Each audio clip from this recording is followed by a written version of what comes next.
Well, good afternoon, everyone, and welcome here to the launch pad, or maybe good morning or evening, depending where you're joining us from. You are looking at live weather data coming in from NASA Kennedy Space Center and Cape Canaveral Space Force Station in Florida as SpaceX countdowns to launch of TURKSAT 6A, launching from Slick 40 at Cape Canaveral Space Force Station. Now, we were holding off the live stream for the last hour or so as SpaceX had a 20-minute delay, a 20-minute delay, a 20-minute delay, and now they've had another 30-minute delay, and this is due to weather. So we decided to go live and give you guys some transparency on the situation that is down around the Space Coast in Florida. You can see there's a lot of weather on the screen. They are monitoring lightning strikes. The left side of your screen right now, those are lightning strikes. Nothing within the circle of Slick 40, but you do have it in the surrounding area there on the left screen now, a red circle that is showing lightning within one of the zones that they do track. And you can see on the right screen the radar that is being tracked of this storm developing. Welcome to the summer of the Space Coast. This is what you see right around 3 to 4 p.m. Eastern Time. Every day, like clockwork, you see these very strong cells develop almost every day and move off generally rather quickly within a couple of hours. But if you are actually in them, they can be as strong as like a fire hose of water and very strong winds. So not something you want to launch in, and they have those weather restraints and conditions that have to be met in preparation for flight. And right now we're seeing them just delay and delay and delay around that. And they are hoping that they'll be able to get off the ground here. Winds right now, they do have some steady state winds at KSC. Cape Canaveral is not reporting those. So winds are good. We have no lightning actually around the vehicle, which is vertical and ready for today's flight. But we do have lightning in the area, so they're continuing to monitor to make sure that once they begin that propellant loading, they have to be pretty certain they are going for a launch attempt. Otherwise, they would have to scrub for that. Today's launch window opens at 6:30 p.m. Eastern Time. Correction, I believe that is supposed to say 5:30. It is a 4-hour launch window that we have as a backup tomorrow, which opens at 5:20. So we are keeping an eye on that. They do have, I would say, a couple more hours left in today's launch window. Should they need to, we were originally targeting a launch that would have already launched at this point, but they have had that delay. So if we had a 4-hour window today, we've definitely still got another hour and a half, 2 hours or so in the launch window. We'll try to confirm those exact details for you. But at this time, SpaceX currently targeting liftoff of 6:30 p.m. Eastern Time for today's flight. We'll keep an eye on the latest updates coming in from SpaceX and these live weather conditions. As always, if you guys have questions, you can send those in the chat by tagging us at the Launchpad, and we'll work on answering those live. Lots of people tuning in from all over the world. We got Denise in California, Peter's in the UK, Ginger is in Lakewood, Washington. Good to see you. David is in Northern Ireland. We have Ray in California. Good to see you as well. And Penny is in North Carolina. So we're continuing to monitor these conditions. Keep sending in those comments and questions, and stay with us as we count down now just under an hour to the current target T0 for the launch of TURKSAT 6A. TURKSAT 6A is the first communication geostationary satellite built in Turkey. Some of the payloads are Canadian on board. It is a satellite that will provide data relay to civil and military communications in the Anatolian peninsula, as well as most of the European continent, the Middle East, and the western part of Russia. So we'll be watching for that launch. Today's Falcon 9 booster is going, I believe, we think for its 15th time, booster 1076, on a 38-day turnaround, and the drone, just read the instructions, is downrange in the Atlantic Ocean, ready to recover today's booster. Now, not only are we following the countdown to launch for TURKSAT 6A, we are counting down to 2 stratospheric balloon launches coming out of Sweden. We do have a stream running for that. We are currently at a hold of 3 hours, 15 minutes. we saw teams begin to roll out NASA's Excalibur telescope out to the launch site, and we just actually had direct confirmation. They went back to the garage. We didn't have an update other than that we were in this hold, and we just had an update from them saying that some trouble with one of the antennas. It's looking a lot better now, and they'll hopefully be back out to the launch area soon. So we'll be keeping a close eye on that, as they were to attempt to launch 2 stratospheric balloons on 2 NASA missions from the Astronomer Space Center in Sweden. So if you want to follow along, open that stream in another tab. And there was another Falcon 9 possibly launching today that has been delayed. So we have 1 Falcon 9 and 2 stratospheric balloons. And just a programming note, we hope you'll all join us tomorrow for what was set to be a historic day, the first ever maiden flight of an Ariane 6 launching from the French Guiana. It's been a while since we have an Ariane 5, and we're excited to see Ariane 6 finally fly. Keep sending in those comments and questions in the chat. We'll work on answering those, and stay with us as we count down to launch of TurkSat 6A, NASA's Excalibur, and NASA's Sunrise 3. Stay with us.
Well, good afternoon, everyone, or maybe good morning or evening, depending where you're joining us from. We are counting down to the launch of TURKSAT 6A from Slick 40 at Cape Canaveral Space Force Station in Florida. Teams have been monitoring the weather conditions, and we've had a number of 20-minute and 30-minute and even 40-minute delays over the last few hours. But here we are, propellant loading well underway as teams prepare for launch here today. Propellant loading now getting to the final stages as they prepare for engine chill.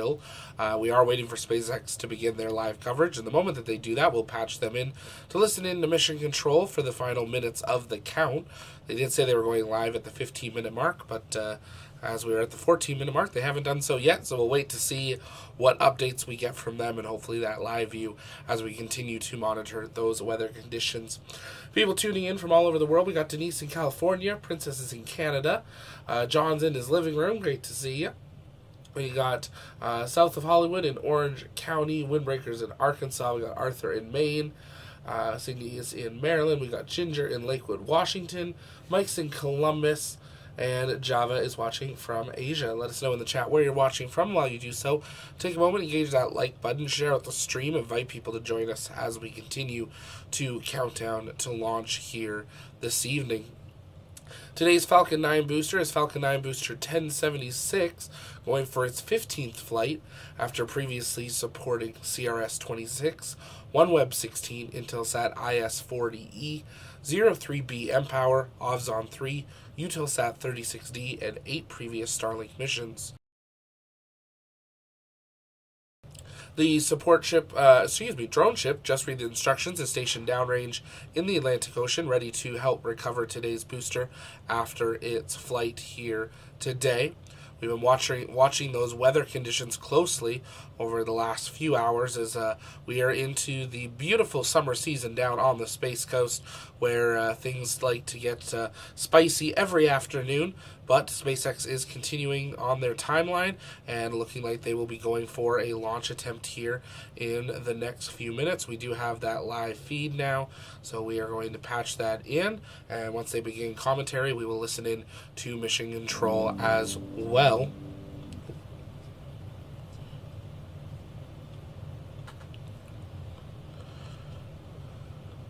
Didn't mean to have that intro there again. There we go. There's the SpaceX feed. We're at L minus 12 minutes, 10 seconds, and counting till launch. As always, if you guys have questions, you can send those in the chat by tagging us at the launch pad, and we'll work on answering those live to the best of our ability. We're also counting down T-minus 2 hours and holding till the launch of NASA's Excalibur telescope on a stratospheric balloon launching from the Astronomer Space Center in Sweden. They are in a hold at 2 hours as teams continue to prepare the balloon for inflation. This is the first of 2 balloons they're hoping to launch from Sweden over the next 12 to 24 hours. So we'll see how those operations continue. Of course, our thoughts and prayers go out to everyone down in Texas that has been going through Hurricane Beryl. I know we saw estimates over 2 million people without power. We've been contacting our team down there who have had generators running and are without power, major flooding in some of the areas. So if any of you are down there, our thoughts, of course, are with you and hope the damage isn't too devastating. Today's Falcon 9 mission is TURKSAT 6A. TURKSAT 6A is a satellite that will provide data relay for civil and military communications to the Anatolian peninsula, as well as most of the European continent, the Middle East, and the western part of the Russian Federation. This is the first communication geostationary satellite built in Turkey, with some payloads on board that are from Canada. It weighs 4,250 kilograms and is going into a geostationary transfer orbit. It is also the only payload on board today's mission. If you're just joining us, SpaceX is getting ready to begin their live commentary coverage, so we're going to listen in to them for an update on how the count is proceeding. You can keep sending in your comments and questions in the chat by tagging us at the launch pad, and we'll be answering those through the coast phase. But for now, let's listen in to SpaceX Mission Control. Hello everyone, it's Monday, July 8th, and you're looking at a live view of our Falcon 9 rocket awaiting its 7:30 p.m. Eastern Time launch from Cape Canaveral Space Launch Complex 40 in Florida. Today's launch marks SpaceX's 69th mission of 2024 and the 364th overall mission to date. My name is Zachary Lupin, and I'm an avionics reliability engineer here at SpaceX, and I'm joining you from our headquarters in Hawthorne, California. Welcome to our live launch coverage of the TURKSAT 6A mission, a geostationary Earth orbit, or GEO, communication satellite for the Republic of Turkey. It's the country's first fully domestic communication satellite and will extend coverage to regions such in India, Thailand, Malaysia, and Indonesia. With TURKSAT 6A, the population reached by Turkey satellites will expand from 3.5 billion people to 5 billion. We'll have more to share about today's payload later on in the webcast. Currently, both the vehicle and range are green, and we're on track for an on-time launch. Weather was a bit of a watch item for us today, but things are now looking good for liftoff in about 9 minutes from now. For now, let's meet the vehicle and learn a little bit more about the most flown U.S. launch vehicle ever, our Falcon 9 rocket. Falcon 9 is a two-stage rocket developed and manufactured by SpaceX, known for its safe, reliable, and cost-effective access to space. It's also the first and currently the only orbital-class rocket capable of reflight. Starting at the top of the vehicle is the payload fairing, a protective shell that encases the payload being sent to space. Made of a carbon composite material and having a 17-foot diameter, the space within the payload fairing is able to comfortably contain your average-sized fire truck.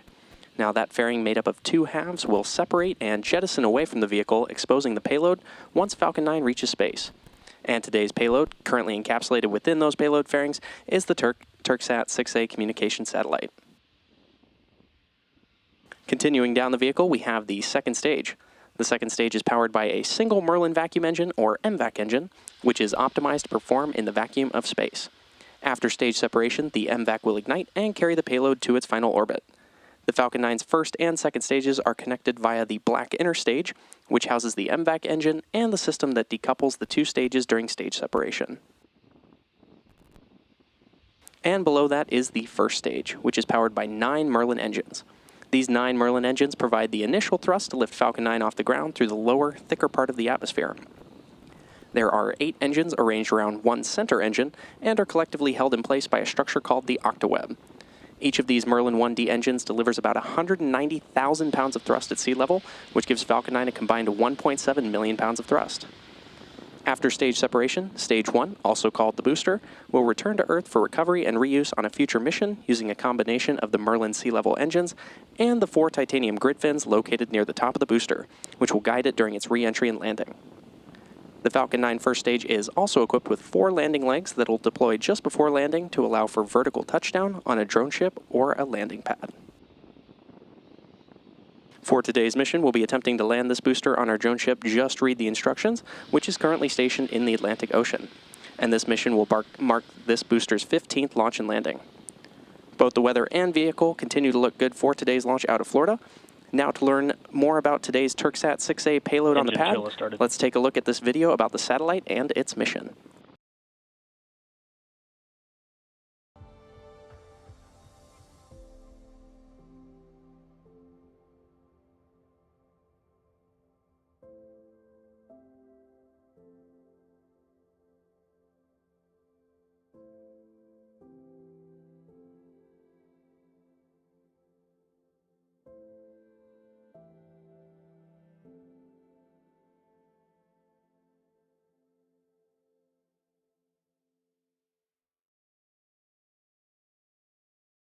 And if you're just joining us, we are counting down now just under 6 minutes and counting till the launch of Falcon 9 carrying TURKSAT 6A to orbit.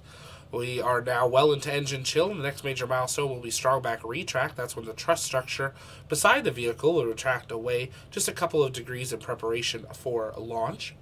Thank you, David Campbell, for those 5 gifted memberships. If you got one of those, Joe Dog, Jeremy, Tara, Connor, and Rossi, say thank you to David. That means you get access to our exclusive member-only videos, which we're working on getting more and more of those out, as well as if you're in our TLP Discord, you get access to some of the TLP member-only areas. If you're interested, you can join the TLP Discord for free. The link is in the description and in the chat, and that's where our community hangs out in between streams, and we would love to see you in there. Now coming down to 5 minutes and counting, waiting for that call out of strong back retract, preparation for flight. A programming note, tomorrow we will have live coverage for the maiden flight of Ariane 6. This is the first flight of the European Space Agency and Ariane Space's new launch vehicle. It's been a number of years delayed. We had that big gap since the last Ariane 5, but it's finally ready for its maiden flight, and we'll be bringing you that full coverage. Liftoff's currently scheduled for 2 p.m. Eastern Time, and we're planning to go live at least 30 minutes prior to that, so we hope you will join us then. Let's listen back into SpaceX Mission Control for the final minutes of the count. Will retract away from the Falcon rocket. The TE is that large truss structure you see there next to the vehicle. Strong back lower has started. Good call out there. First, we'll see the clamp arms open around the second stage, and then the TE will pull away from the rocket by a few degrees. And at T0, the ground hydraulic systems will pull the TE back from about 2 degrees to 45 degrees away from Falcon 9 as it lifts off to provide clearance for the vehicle. You should be able to make out those clamp arms open around the second stage.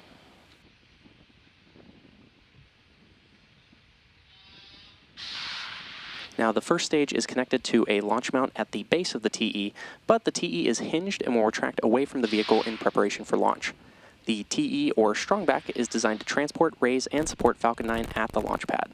It's equipped with the umbilicals, or flexible lines, that are used to route the vehicle's fluids, power, and telemetry from the ground systems to the rocket and payload until Falcon 9 switches to internal power and clears the pad.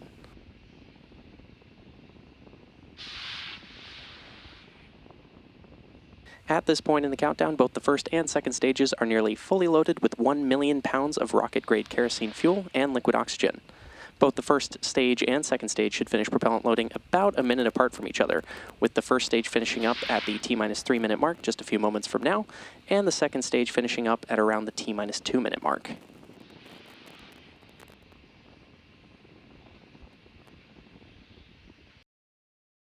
And as we come down to L-3 minutes and counting, as always, we want to see that go, no go from you guys in the chat. If you're not a TLP member yet, consider hitting that join button to get access to those custom TLP launch emotes.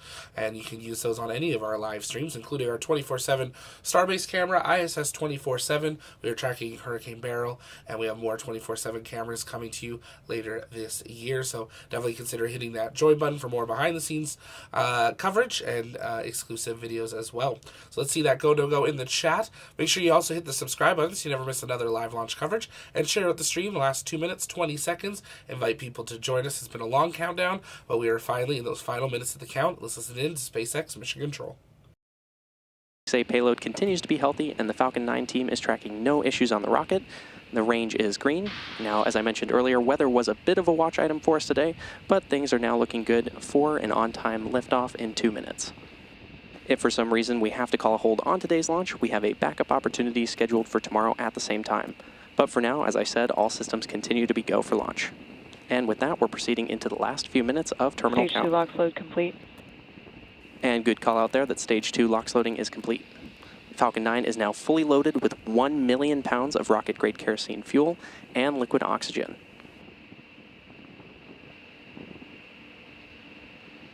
Now we should be hearing that call out in about 30 seconds that Falcon 9 is in startup, which again is when the vehicle's autonomous flight computers will have taken over the launch countdown.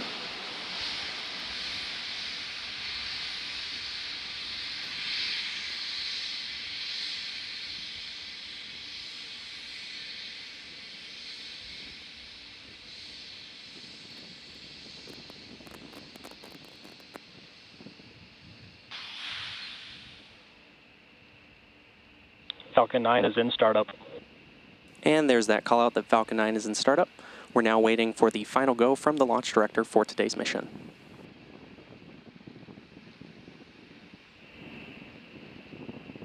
Go for launch. And there's that final go for launch from our launch director. At T-minus 40 seconds and counting, all systems are go for the launch of Falcon 9. So let's sit back and watch as Falcon takes the TurkSat 6A mission to space. T-minus 30 seconds.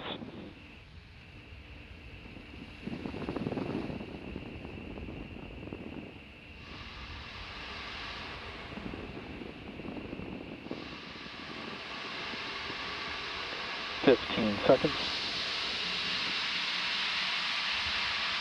T-minus 10, 9, 8, 7, 6, 5, 4, 3, 2, 1.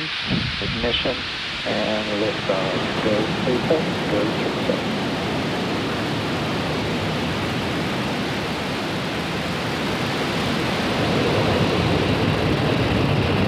Vehicle is pitching downrange. Stage 1 propulsion is nominal.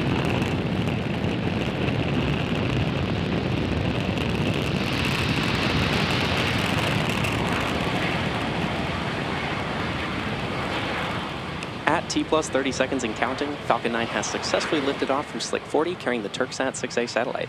Now, after clearing the tower, we'll tilt or gimbal the engines on the booster to initiate a roll maneuver, which you may notice in the Stage 1 camera view.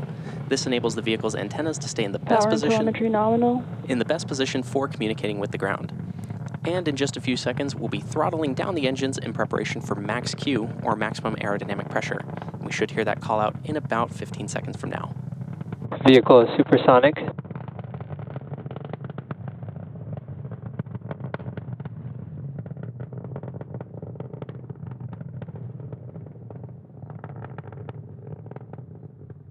Max Q. And there's that call out for max Q. Now, as Falcon 9 accelerates through the thicker lower atmosphere, the air density decreases. Falcon 9 passes max Q, the point of maximum aerodynamic pressure, once the air density lowers faster than the increasing speed of the vehicle. Now, as the rocket continues to ascend, be sure to watch the Stage 1 telemetry at the bottom left-hand corner of your screen to see the speed changes through ascent. The rocket typically needs to go 17,500 engine chill has started. 17,500 miles per hour horizontally in order to avoid being pulled back down to Earth and get into orbit. Coming up shortly, we'll have 3 events coming up in quick succession, and we should hear all of these called out by Mission Control, starting with MECO, followed by stage separation, and then SES-1. Main engine cutoff, or MECO, is where we shut down all 9 M1D engines on the first stage to slow the vehicle down in preparation for stage separation, which is when the first and second stages of Falcon separate from one another. After Stage 1 shuts down its engines and separates from the second stage, the booster will begin to make its way back to land, descending under the acceleration of gravity until it's time to relight engines for the entry burn. And second engine start 1, or SES-1, is when we light the MVAC engine on the second stage for the first time. So watch out for these events happening just a few moments from now.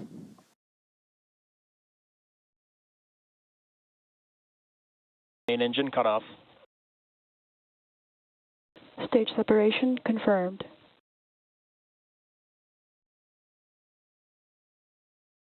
MVAC ignition. And good callouts there for those 3 events, which again were main engine cutoff, or MECO, followed by stage separation, and then second engine start 1, or SES-1, on the second stage. And coming up in just a few moments, we should hear the callout for fairing separation. And as a reminder, the 2 payload fairing halves are encapsulating and protecting the payload right now, but once the vacuum of space is reached, they're no longer needed to protect the satellite and will get jettisoned away. That should happen momentarily.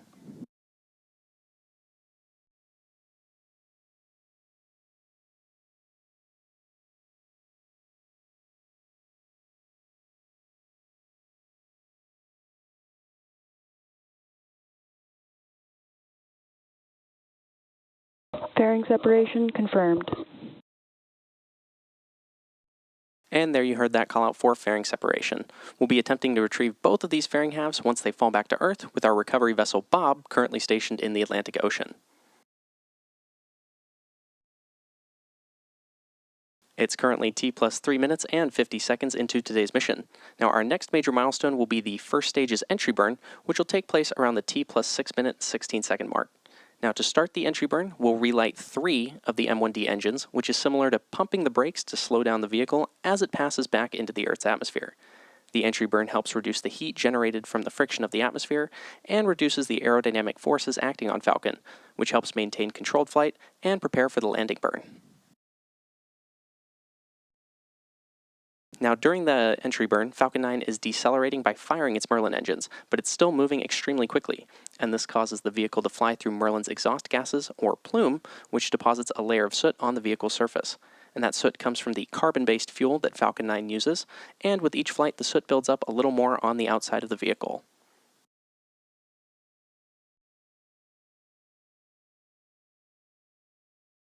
The first stage supporting today's mission is flying for its 15th time today, having previously supported NASA CRS-26, Intelsat 40E, mPOWER 5 and 6, Ovzon 3, Eutelsat 36D, 1 OneWeb mission, and 8 Starlink missions.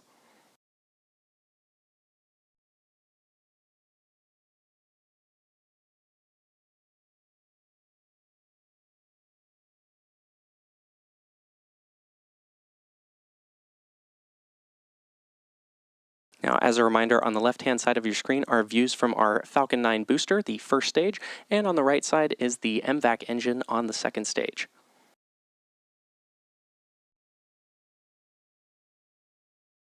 The Merlins on the first stage are optimized for sea level, and these achieve 190,000 pounds of thrust each during ascent and descent.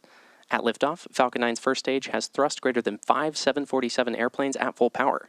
Now, the MVAC engine, with a much wider nozzle, is optimized to 220,500 pounds of thrust in vacuum.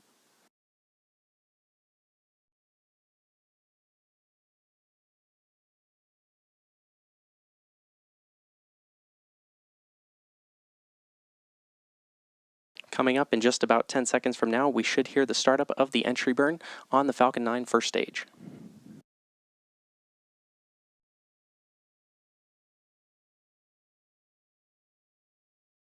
Stage 1 entry burn startup. Stage 1 FTS is saved. And there's confirmation of entry burn startup on the Falcon 9 first stage. This burn will last about 25 seconds and will slow the vehicle down in preparation for the landing burn coming up shortly.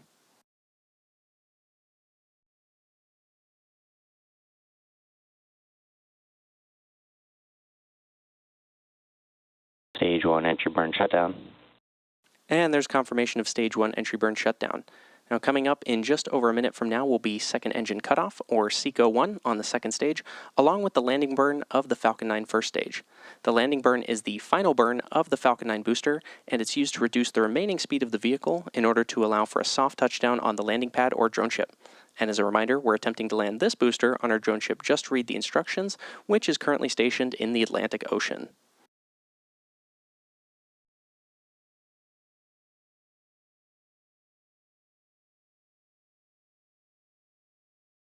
Stage 2 terminal guidance. And good call out there. Now, the Falcon 9 booster isn't the only flight-proven aspect of this rocket today. The payload fairings supporting today's mission are also flight-proven, with one half flying for its 16th time and the other half flying for its 10th time.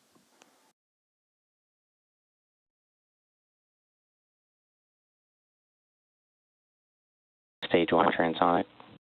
Stage 2 FTS is saved. And good callouts there. We're now waiting on callouts for SECO 1 and landing startup in just a few moments from now.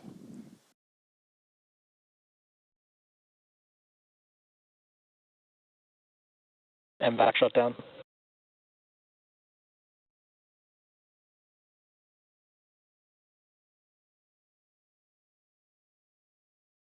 Nominal orbit insertion. And good callouts there for MVAC shutdown and nominal orbital insertion of our second stage.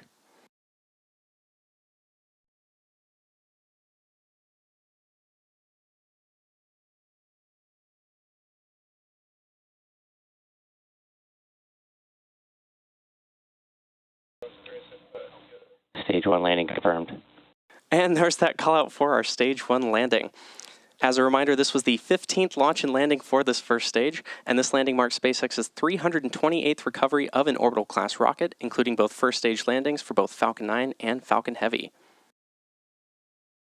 And with confirmation of nominal orbital insertion, we'll now have a roughly 18-minute coast phase, and then we'll be back for our second engine start 2, or SES2, of the MVAC engine on the second stage at about the T plus 27-minute mark. So for now, enjoy some space tunes, and we'll see you back here for SES2. And if you're just joining us, welcome here to the launch pad. We are 9 minutes, 15 seconds into flight. You can see there Falcon 9 has touched down on Just Read the Instructions. Just off the side of the wall. Looks a little further right than we normally see, but it is still touched down securely, and they'll use the octograbber to secure that before they journey back to the port of Canaveral. We're about 20 minutes away or less than from payload deployment. We're going to use this time to answer your guys' comments and questions. You can send those in the chat by tagging us at the launch pad, and we'll work on answering those. Also, make sure you take a moment and engage the subscribe button so you never miss another live launch coverage. Looking at the launch week ahead, we have the demo flight of Ariane 6 tomorrow. We also have a Falcon 9 Starlink 9-3 from Vandenberg, California on Wednesday. And on Saturday, we have Starlink 10-4 launching from this same pad at Slick 40 at Cape Canaveral. Later in the month, we've got Worldview Legion 3 and 4, Transporter 11, Polaris Dawn, the Arctic Satellite Broadband mission. So it is a month of commercial payloads for SpaceX, slightly different than we normally see, it being a month of Starlinks. It's nice to see a bunch of customers out on the pad this month.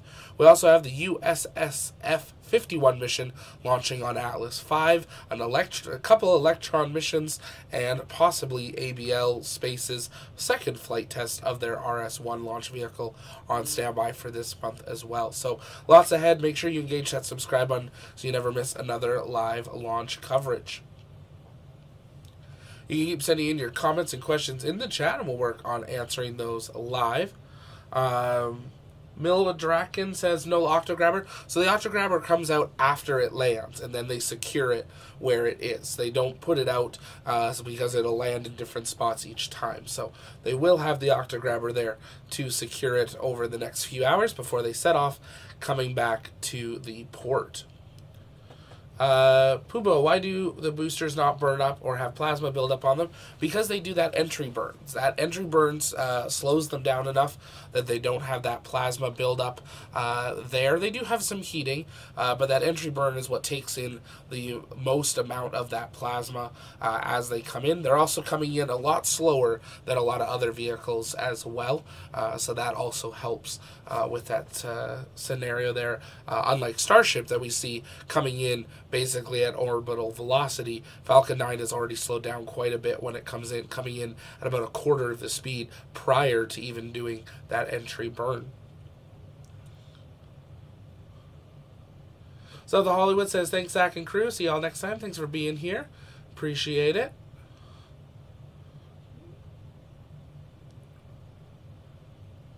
Luai says, how many kilometers stage 1 reach before to come down to Earth? I believe it peaked out, it was either 119 or 121 or so today. So it fluctuates depending on the mission. We've seen up to 130 in the past, and as low as like 108. So it all depends on the weight of the mission. I know one of our team has it. They probably can drop that in the chat for you to have that exact number of what apogee was today. Windbreaker, there we go, 120. Perfect, thank you so much. Larry, why was video lost on stage 1 landing? Can be a number of things, but the biggest thing, having talked to some of the team at SpaceX that have worked the webcast and the communication systems, when Falcon 9 lands, the best way of thinking of this, in a way, this is my analogy, not theirs, take a plate and put it in a big bowl of Jell-O. Now, pretend your rocket is coming down towards the plate, but the ignition of the engine starts blowing a jet engine at that plate. Well, the plate's really going to start rattling. Well, the thing is that plate has your satellite that sends the signal off of it. So if your plate's rattling, the dish that sends your signal back is also rattling, and it can lose that downlink. And that's why they don't work. A lot of people are like, well, let's just do SpaceX buoys. We saw them do that with Starship, but there's a lot more that goes into deploying the buoy, recovering the buoy, and a whole bunch of other things. So that's why SpaceX doesn't do that currently with the Starlink system. But don't worry, in the space community, there's a lot of people that are team buoy. So maybe one day we'll see it happen.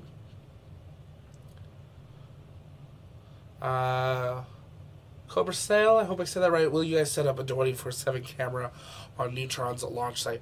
We've got a lot of different locations. We're looking at 24/7 setups. Some facilities have different rules on if you can do so. Even SpaceX Starbase, there are policies and kind of general rules and even just ethics of how close you put cameras, how close you zoom into things.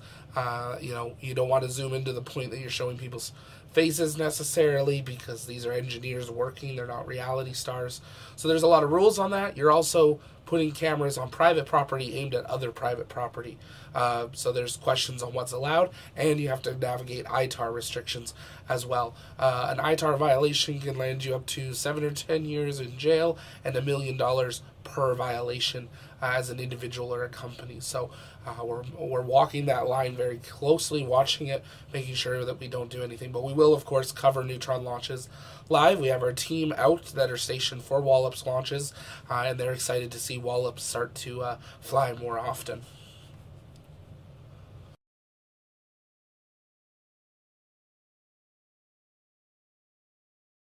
Denise is asking, will they show deployment from this launch? Well, the fact that they stay live, we're at least going to get live confirmation.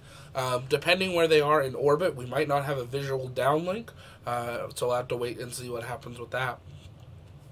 Noah, whatever happened with the Firefly launch and Scrub the other day? They launched the next attempt.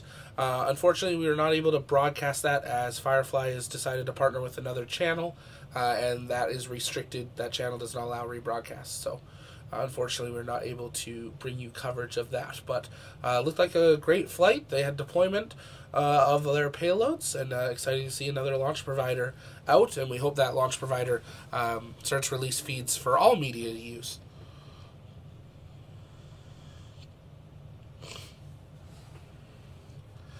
As always, if you guys have questions, you can send those in the chat by tagging us at the launch pad. We'll work on answering those live. Fonzo, SpaceX launch engineer. We lose video sometimes due to vibrations and weather. Exactly. Fonzo, are you a launch engineer? If you guys are just joining us, we are 16 and a half minutes into flight. We're awaiting payload deployment of TURKSAT 6A. Deployment expected 35 minutes, 31 seconds into flight. We do have one more burn of the second stage. That's expected 27 minutes, 17 seconds into flight for 3 seconds, just to finalize the orbit in preparation for deployment. So we're standing by for that, and then hopefully visual of deployment here today. Rare sight with SpaceX. We don't see deployments too often anymore, but that's because most of the missions are Starlinks, so they don't bring the coverage of that anymore. Mars, what are your plans for tomorrow's Ariane 6 launch? Same as normal. We're going to bring you full coverage of that. Super excited. See Ariane 6 out at the pad, ready to fly, and we'll be bringing you full coverage of that. We, of course, are also monitoring Starbase 24/7 as they prepare to stack Tower 2, and in preparation for the 5th flight test and the first ever catch attempt of the Super Heavy booster.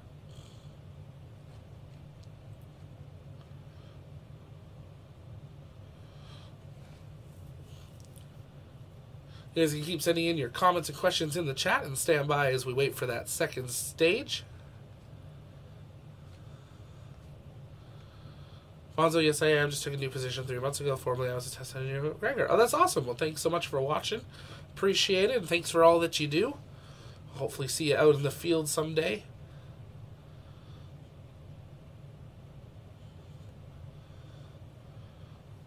It's always amazing what y'all are able to do so rapidly. So we're now just about 10 minutes away from that second burn, and then about another 7 minutes after that, we will have payload deployment. So stay with us and stand by. Take a quick commentary break.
about 8 minutes after takeoff, and we also had 2 successful ignitions and shutdowns of our second stage MVAC engine.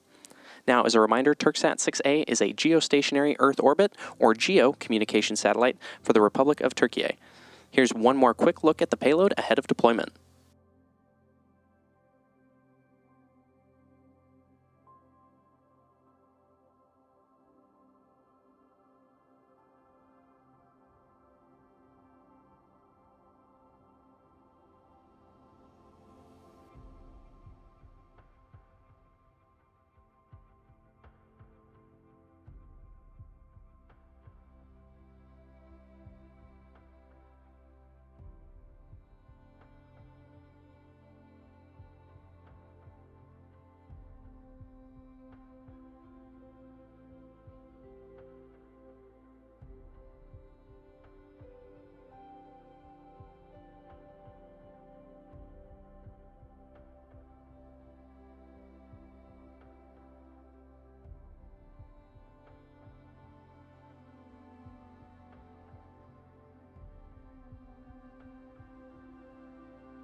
Away from deployment of the TURKSAT 6A satellite.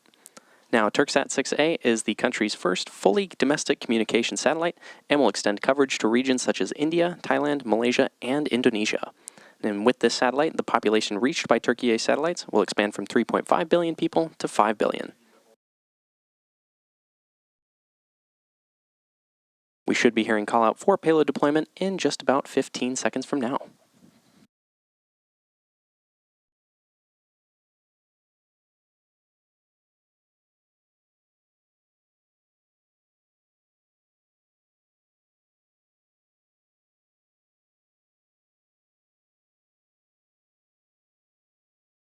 Payload deploy confirmed. And there you heard and saw on your screen successful deployment of the TURKSAT 6A payload. And with that confirmation, we'll be bringing today's webcast to a close. Today's mission marks SpaceX's 364th overall mission to date and the 69th mission of this year.